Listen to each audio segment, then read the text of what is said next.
Assalamualaikum warahmatullahi wabarakatuh. Di sini kami dari kelompok 3 akan memenuhi tugas dari mata kuliah akuntansi biaya dalam bab metode aljabar yang beranggotakan saya sendiri, Cantik Wastaningsih, dan kelima teman saya yaitu Nadila Dewi Purnamasari, Rizka Nurul Cahyani, Melinda Ika Wulandari, Kristina Ella Cempakasari, dan Wanda Sasmita.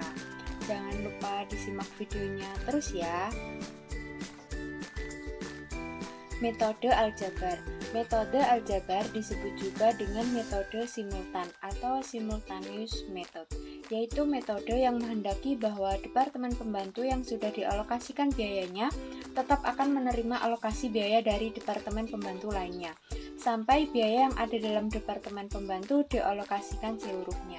Selanjutnya akan dijelaskan oleh Nadila Dewi Purnamasari. Baik, selanjutnya akan saya lanjutkan. Pada metode bertahap alokasi biaya dari departemen pembantu ke departemen yang menikmatinya tidak memperhatikan jasa timbal balik antar departemen pembantu. Padahal boleh jadi satu departemen pembantu dengan departemen pembantu lainnya saling memberikan jasa yang signifikan, sehingga kondisi tersebut memerlukan metode yang mencerminkan alokasi secara simultan. Baik, selanjutnya akan dilanjutkan oleh Rizka Nurul. Contoh metode aljabar yaitu PT Angkasa Jaya untuk tahun 2015 mempunyai sebagian data keuangan sebagai berikut. Yang pertama yaitu Departemen Produksi A, biaya sebelum alokasi sebesar 30 juta rupiah. Kemudian Departemen Pembantu 40% dan 20%. Untuk Departemen Produksi B, biaya sebelum alokasi sebesar 40 juta rupiah. Departemen Pembantu yang pertama 40% dan yang kedua 50%. Kemudian Departemen Produksi 1, biaya sebelum alokasi yaitu 18.150.000 rupiah dengan Departemen Pembantu yang kedua sebesar 30%. Kemudian Departemen Produksi 2, biaya sebelum alokasi sebesar 10 juta rupiah. Kemudian Departemen Pembantu yang pertama sebesar 20%. Diminta hitung BOP untuk masing-masing departemen produk setelah memperoleh alokasi dari Departemen Pembantu. Untuk penyelesaiannya yaitu dibuat persamaan Y sama dengan 18.150.000 rupiah ditambah dengan 0,30 Z. Kemudian Z sama dengan 10 juta rupiah ditambah dengan 0,20 Y.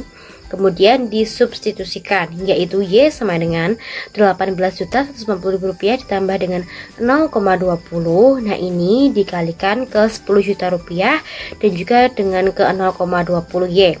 Kemudian Y sama dengan 18.150.000 rupiah, yaitu ditambah dengan 3 juta rupiah, kemudian ditambah dengan 0,6 Y. Jadi dipindah ruas menjadi 0,94 Y sama dengan 21.150.000 rupiah. Kemudian Y sama dengan 22.500.000 rupiah. Kemudian disubstitusikan lagi Z sama dengan 10 juta rupiah ditambah dengan 0,20 dikalikan dengan 22.500.000 rupiah. Kemudian Z sama dengan 10 juta rupiah ditambah dengan 4.500.000 rupiah. Jadi Z kamu ketemu dengan 14.500.000 rupiah. Hasil dari perhitungan aljabar tersebut kemudian dilakukan alokasi baik ke departemen produksi maupun ke departemen pembantu lainnya yang sudah ada atau belum dialokasikan biayanya. Alokasi dapat dilakukan dari departemen pembantu mana saja, tidak memiliki aturan. Apakah terlebih dahulu dari departemen pembantu yang memiliki biaya relatif besar atau dari departemen yang paling banyak dinikmati oleh departemen lainnya? Hal ini karena masing-masing jumlah biaya departemen pembantu setelah alokasi sudah diketahui dari hasil perhitungan aljabar secara terpisah. Nah, berikut ini adalah tabel alokasi biaya. Next, selanjutnya yaitu alokasi biaya dari Departemen Pembantu ke Departemen yang menikmatinya dan pada akhirnya ke Departemen Produksi dilakukan baik untuk menentukan tarif BOP yang didasarkan pada anggaran maupun untuk menghitung BOP sesungguhnya atau actual factory overhead cost yang dibebankan ke departemen produksi, sehingga harga pokok masing-masing produk yang dihasilkan untuk masing-masing departemen produksi dapat dihitung dan juga akan dapat dianalisis tingkat efektivitas dan efisiensi masing-masing departemen produksi.